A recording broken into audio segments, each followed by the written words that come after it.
Level playing field, একটি অবাধ নির্বাচনের জন্য ঐক্যমত্য কমিশনে আলোচনার টেবিলে আলোচনা চলছে, অথচ আপনারা কেন রাজপথের আন্দোলনের কর্মসূচি পালন করছেন? এই জন্য আমরা করছি, কোন কোন দলের পক্ষ থেকে জনগণের অধিকাংশ অংশের যৌক্তিক দাবিকে তুচ্ছ-তাচ্ছিল্য করা হচ্ছে। বলা হচ্ছে পিআর পদ্ধতি জনগণ বোঝে না, পিআর পদ্ধতি খায় না, গায়ে লাগায়।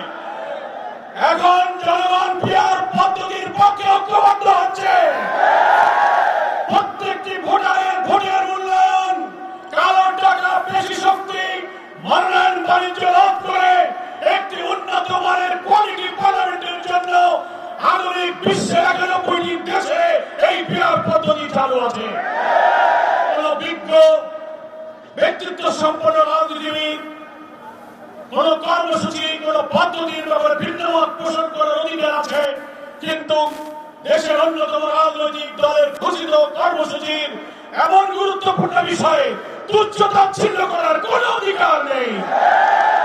তাই আমরা মনে করি ঐক্যমত্য কমিশনের আলোচনায় এক দফা আলোচনা শেষ হয়ে আমরা শুনতে পাচ্ছি 15 অক্টোবর এই জুলাই সনদের মধ্যে এতদিনকার 3 মাসের যে প্রচেষ্টা, 166টি সংস্কার প্রস্তাবের 84টিতে আমরা সকলে একমত হয়েছি। আমরা প্রায় 19টি প্রস্তাবের সাংবিধানিক রাজনৈতিক গুরুত্বপূর্ণ কিছুতে ভিন্নমত সত্ত্বেও কিছু ছাড় দিয়ে, কিছু স্যাক্রিফাইস, কম্প্রোমাইজ করে একটি জাতীয় ঐক্য তৈরি করে অনেক রক্তের বিনিময়ে অর্জিত এই নির্বাচনের সম্পূর্ণ আমরা সফল করতে চাই। আমরা সকল রাজনৈতিক দলকে আহ্বান জানাবো, বক্তৃতার সময় শুধু বলবেন ব্যক্তির চেয়ে দল বড়, দলের চেয়ে দেশ বড়।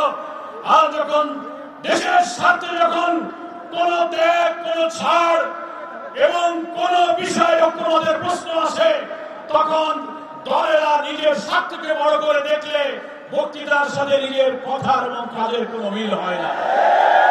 আসুন, এই জাতি ৭১ রক্ত দিয়েছে, আমরা স্বৈরাচার বিরোধী আন্দোলনে রক্ত ঝরেছে, জুলাই অভ্যুত্থানে রক্ত দিয়েছে, বারবার আর আমরা রক্ত দিতে চাই না।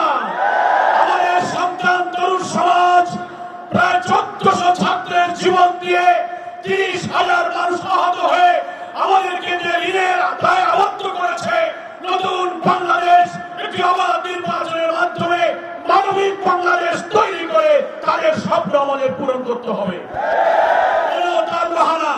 ব্যক্তি স্বার্থ, দলীয় স্বার্থে যেন ঐক্যের প্রচেষ্টাকে আমরা বিঘ্ন না ঘটাই, সকল দলের প্রতি আমাদের সে আহ্বান থাকবে। আমরা এখনো দেখতে পাচ্ছি নির্বাচনের আগে লেভেল প্লেইং ফিল্ড কোথাও মানা হচ্ছে না। থানার ওসি সাহেব, ডিসি সাহেব, ইউনো সাহেব, সচিবালয়ের কর্মকর্তা এবং আমরা যারা আছেন, ইভেন আমাদের অন্তর্বর্তীকালীন সরকার উপদেষ্টাদের মধ্য থেকে অনেকের ভূমিকা এখনো জাতির সামনে প্রশ্নবিদ্ধ।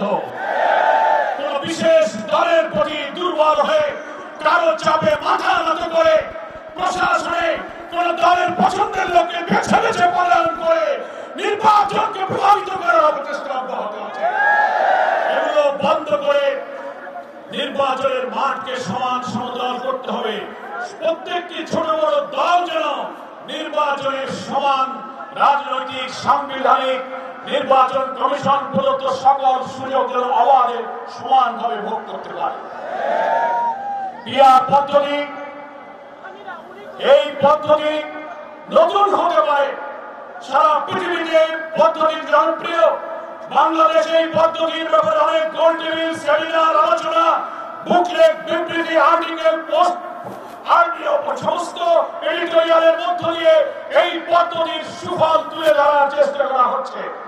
আমরা সরকারের কাছে, ঐক্যমত্য কমিশনের কাছে বলবো, জুলাই সনদ স্বাক্ষরের সময়ের আগে আপনারা পিআর পদ্ধতির ব্যাপারে একমত হয়ে জাতির আকাঙ্ক্ষাকে আপনারা বাস্তবায়ন করুন। আমরা দাবি করব, ফ্যাসিস্টের দোসর জাতীয় পার্টি সহ 14 দল মেনন ইনুরা 17টা বছর শেখ হাসিনাকে পাহারা দিয়ে রেখেছিল।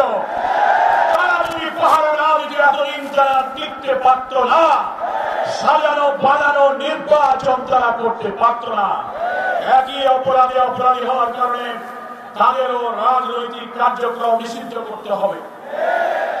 ভিন্ন অপরাধীদের জন্য যে মানবতা বিরোধী ট্রাইব্যুনাল গঠিত হয়েছে, আমরা দেখতে পাচ্ছি ট্রাইব্যুনালের কাজের অগ্রগতি ধীরে ধীরে এগিয়ে যাচ্ছে। নির্বাচন যদি ফেব্রুয়ারিতে হয়, অন্তত বড় বড় অপরাধীদের বিচার যেন নির্বাচনের আগে দৃশ্যমান হয়, সেটা নিশ্চিত করতে হবে। তা না হলে কোন কালো হাতের হস্তক্ষেপে যদি এইসব খুনিরা বেঁচে যায়, নির্বাচন নিরপেক্ষ হবে না। বাংলাদেশের উপরে আধিপত্যবাদীদের এবং দিল্লির আধিপত্যবাদের সেবন আশায় আমাদেরকে হয়তো বসবাস করতে হতে পারে। সেই কারণে আমরা লেভেল প্লেইং ফিল্ড, পিআর পদ্ধতি, আমাদের অপরাধীদের বিচার নিশ্চিত করে আগামী জাতীয় নির্বাচনকে সুন্দর, স্বচ্ছ, নিরপেক্ষ গ্রহণ করার জন্য আমরা অনুরোধ জানাচ্ছি। এখনো প্রধান উপদেষ্টা আন্তরিকতা প্রচেষ্টার প্রতি আস্থা রেখে আমরা বলতে চাই, একদিকে আপনি যেমন সরকারের প্রধান, অন্যদিকে আপনি জাতীয় ঐক্যমত্য কমিশনেরও প্রধান।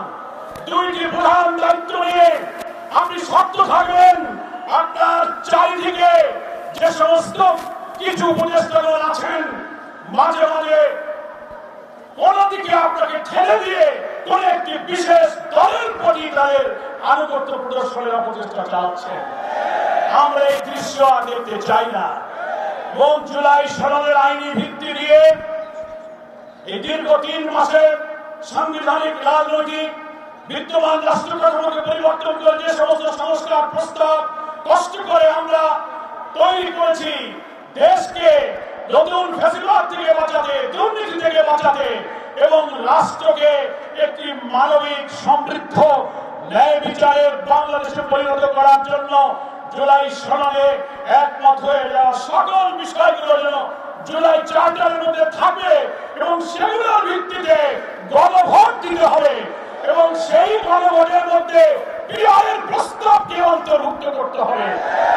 আমরা বলছি, আপনি গণভোটে দিয়ে দেন, পিআরের পক্ষে জনগণ কি মতামত দেয়, জনগণ যদি পিআরের পক্ষে মত দেয়, সকল দলকে সেটা মানতে হবে।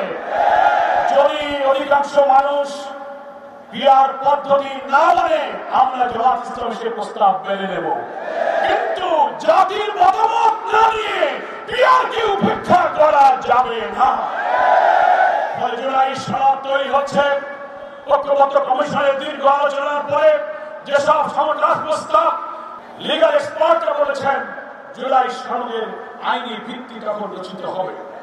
একদিকে একটি জুলাই সনদ বাস্তবায়ন আদেশ, তারপর হচ্ছে একটি গণভোট বা রেফারেন্ডাম, এবং সেই জুলাই সনদ বাস্তবায়ন আদেশ জারি করার আগে তার মধ্যে গণভোটের বিধানকেও আমাদেরকে এই পিআর প্রস্তাব ঢুকিয়ে গণভোটের সিদ্ধান্ত গ্রহণ করতে হবে। পিআর প্রস্তাব যেন জুলাই সনদের অন্তর্ভুক্ত থাকে, তার ভিত্তিতে দেশের জনগণ যেন তার ব্যাপারে মতামত দিতে পারে।